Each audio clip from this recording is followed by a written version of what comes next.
Well, we've made a new scientific discovery. Yes. For many hundreds of years, I think it's been accepted that the lowest temperature achievable anywhere on Earth is minus 273. But actually, it's not zero. Absolute zero, yes.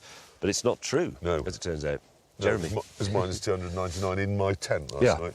I want to present you. I know this looks very picturesque this morning, but I want to present you some of the discomfort I had to endure last night. This was my pillow. What they'd done is they got the case and simply walked around the campsite, filling it with either bits of manure or sharp stones, and then they'd sort of lightly smothered it with a sprinkling of icy melted glacial water. Yeah.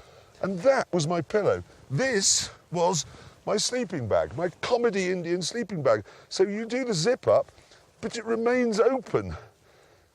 Look, it didn't work, nothing. So I had this was open, my leg was sticking out into absolute zero, and then my head was resting on this, which is just filled with rocks. I'd like to present to you the blanket we were given. Here it is. Oh, it's a bit garish, but you think, well, that looks like a nice fluffy blanket. But I'd like to point out Completely that transparent. Yeah, it's see-through. I mean, look at it.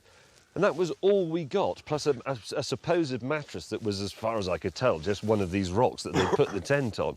It's absolutely unbearable. I lay there thinking Socrates was offered the chance of having his heart pulled out through his anus. And I honestly thought in the middle of the night I would rather have that than what I am enduring now. I nearly went to spoon with James because I was so cold. It was impossible to be warm. I had this on that you see now, this puffer jacket, this hat. I also had these trousers on. I had some long johns underneath them. I put some long johns on top of them. I put some extra socks on over the socks I had on. I then put some socks on my hands. I then put the hood of this up. I then put the hood of that up, and I was still freezing to death. It was just unspeakable. And I contemplated ending it. I thought swiftly. I'm going to set fire to my tent so that I'll have a brief moment of warmth before death's cold embrace takes me. Yes. And then I was lying there and I could only hear the sound of my own teeth smashing themselves to pieces as they chatted into one another. I had a moment of genuine panic. I was lying there and I thought everybody else is asleep, but I'm not, and I am genuinely freezing to death and it's making my head hurt. And what shall I do? Shall I make a break for the rolls?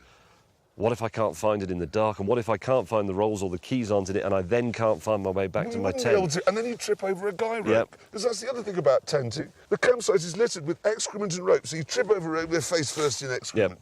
And then, well, it warm you up. And also, the other thing, I can't remember how high we are now, about 13,000 feet? Yes.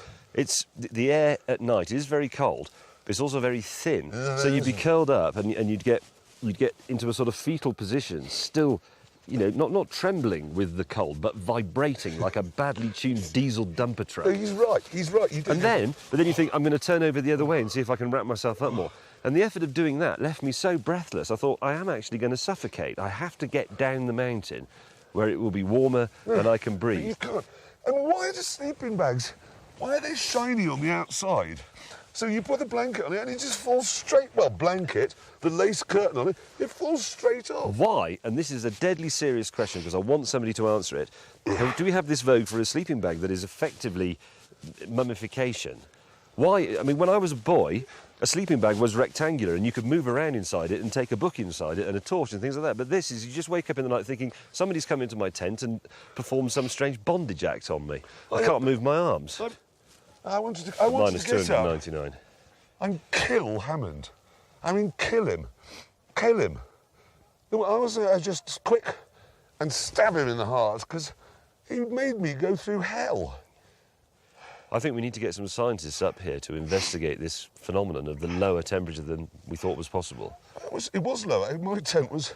Because as I went to bed last night, I just heard James rather plaintively from inside his tent. He just said, Jeremy, and he's never called me Jeremy before, Jeremy, I'm very cold. I just couldn't believe that anybody else could put up with it. I couldn't believe this wasn't just a campsite of wailing and sort of self-immolation to just get it over with. It was... Look at it. It's just disgusting and medieval. Where's my Rolls Royce?